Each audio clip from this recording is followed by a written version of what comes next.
જય માતાજી, જય શ્રી કૃષ્ણ મિત્રો, સ્વાગત છે તમારું અમારી ચેનલ ઉપર। તો આજે આપણે બનાવવાનું છે આપણા ગોલાની જે લાડી છે એના ઉપર શેડ બનાવવાનો છે, બરાબર?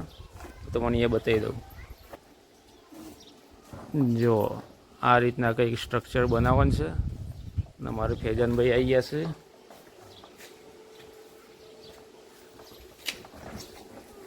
ઘણું એવું કામ પૂરું કરી નાખ્યું છે, પછી ઉપર પતરું મારવાનું બાકી છે।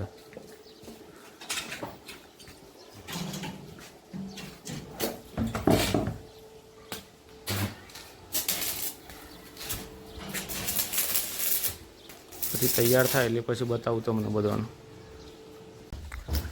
તો ફાઇનલી આપણે તૈયાર થઈ ગઈ છે ગાડી, શેડ બેડ બનાવી દીધો છે અને મશીને ફિટ કરી નાખ્યું છે।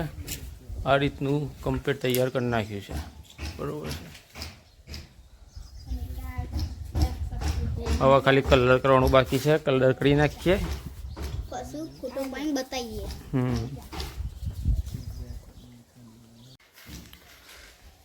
તો મિત્રો કાચ પેપર ઘસીને તૈયાર કરી નાખ્યું છે અને હવે કલર કરવાનો છે, પણ હવે રાત્રે, હવે પછીનું વિડીયો આવતા બ્લોગમાં। ત્યાં સુધી જય માતાજી।